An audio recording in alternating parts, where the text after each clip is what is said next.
iPhone 12 mini and the iPhone 12 Pro Max, the latest launches by the Apple from the iPhone 12 series, has finally reached us. So let us unbox and review. Starting with the iPhone 12 mini. This is the iPhone 12 mini box. It is a small form factor device. This phone is smaller than the latest iPhone SE. Even the box is small, and the reason is very obvious that they don't provide charger in the boxes anymore. So as soon as we remove the seal, we find that the phone is facing upside down. Here I have been provided with a white variant. The camera layout is same, only the phone form factor has been decreased. After taking out the device, there is a charging cable that is a Type-C to Lightning and some paperwork and a SIM ejector tool. Now let's begin with the review. But before I begin, if you have watched our previous iPhone 12 and iPhone 12 Pro video, that's fantastic. But if you have not, then please watch it before watching this, as it will give you a better understanding about the 12 series, as most of the specs match in all the devices and we have given a detailed explanation in the previous video. So this is the iPhone 12 mini.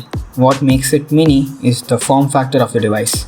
That is, it's just 5.4 inch only. For instance, the iPhone 12 is 6.1 inch, which is a lot huge than the iPhone 12 mini. If you remember the iPhone 5s, the iPhone 12 mini is just a little bit bigger in size. But you may be worried, if they have reduced the size of the phone, they must have also reduced other factors like the camera size and other necessary hardware. Well, no. Everything matches the other iPhones in the 12 series, only the size is small. But yes, the notch is quite smaller than the other devices. You may not find it immediately, but if you compare the iPhone 12 mini and the others in the series, then you can spot the difference. Other factors in design are completely the same. The same flat design, aluminium body, dual glass build, ceramic shield, that glossy finish. But there is an advantage in this device. Last time we had told you that the flat design won't be comfortable for many people, as it may feel sharp while holding. But this problem only occurs if you are having a large device, as we won't get that grip on the device. But since this is a small device, it really fits in our palm, so the problem is quite solved. There is nothing much other than this in the aesthetics. Now I'll give you a quick spec review about the iPhone 12 mini. If we look at the display, it comes with a 1080p AMOLED display with high pixel density. So comparing with the last year's iPhone 11, it is an outperformance in the display aspect. Now shifting to the cameras, it has the same camera setup as the iPhone 12. That is a 12MP wide, otherwise known as the primary sensor, and a 12MP ultra wide sensor. Both of them also support the night mode. It also has a 12MP selfie sensor. I'll be posting about the camera comparison of the iPhone 12 versus an Android device, so you can get a better understanding of the camera quality. Not to confuse that iPhone 12 mini also has the same camera setup. But if you want an iPhone 12 mini camera comparison, please comment down below. So the cameras are spectacular, nothing much to say about them. Now we have seen the display and cameras. So let's move ahead with the performance. There is nothing much changed. It is powered by the same A14 Bionic and 4GB of RAM as the iPhone 12. Well, if you ask me if there is any cons in the device as the size is reduced, well, yes, there is. That is the speakers. They aren't as bad as some budget Android device, but when we compare with the other 12 series devices or even with 11 series devices, the speaker quality ranks the last. Second is the battery. As the iPhone 12 series was concentrated to be a thin device and to push in the massive charging as well, they have reduced the battery from the 11 series. But since the iPhone 12 mini is even smaller than the other in the 12 series, the battery is reduced to 2200 mAh. But it's not that high battery deficient, as the A14 Bionic is a 5nm chip, so it draws less power. You may only lose 1 to 2 hours of extra battery life from the others in the iPhone 12 series. This doesn't come with a charger but supports up to 20 watt fast charging. So this was the iPhone 12 mini review. Basically a killer device for its size. Tiny but mighty. Now we'll be talking about the iPhone 12 Pro Max. Mostly the Max versions are quite the same, making them the most useless choice. But this time they have provided separate features for this device alone. This is the iPhone 12 Pro Max box. The Pro version comes inside a black box.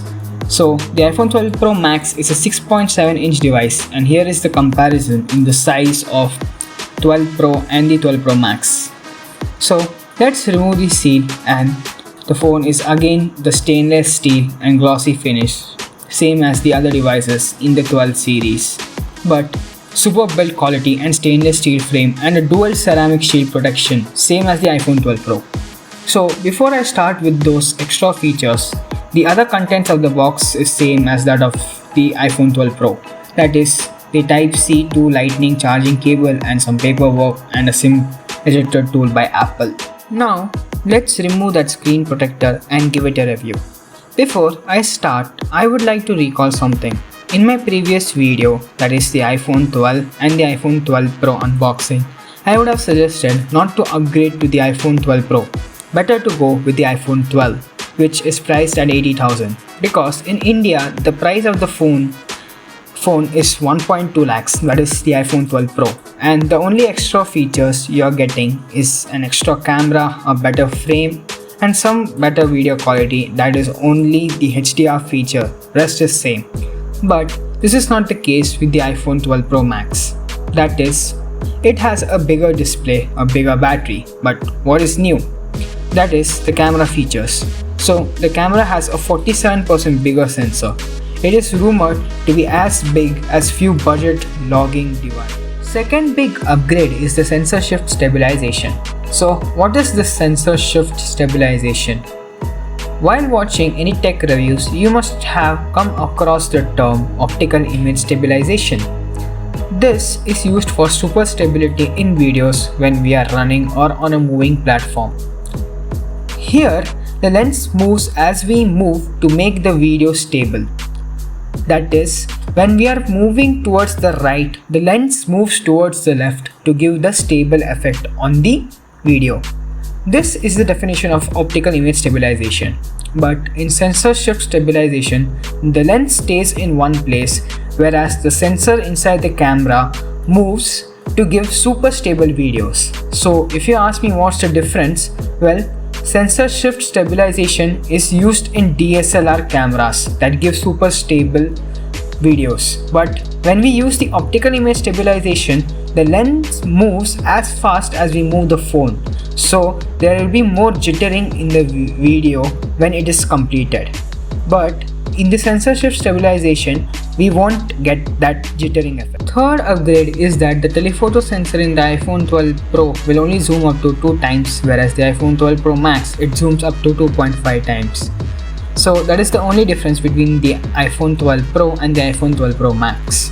These are very minute differences, so it's pretty tough to choose between both the phones. Nothing more is different. The performance and the display are all the same in the iPhone 12 Pro and the 12 Pro Max. So finally, if we compare all the iPhones in the iPhone 12 series, I would say that the iPhone 12 mini and the iPhone 12 are the best value for money. In the US, the iPhone 12 Pro Max is priced at $100 more than the iPhone 12 Pro. So that should be around $1,100. But in India, it is priced around $1,800. So it is a buy at your own risk device. So that's all with this video, guys. If you like the video, please subscribe to the channel and hit the bell icon for latest technology tips, unboxing and review. We will see you in the next one.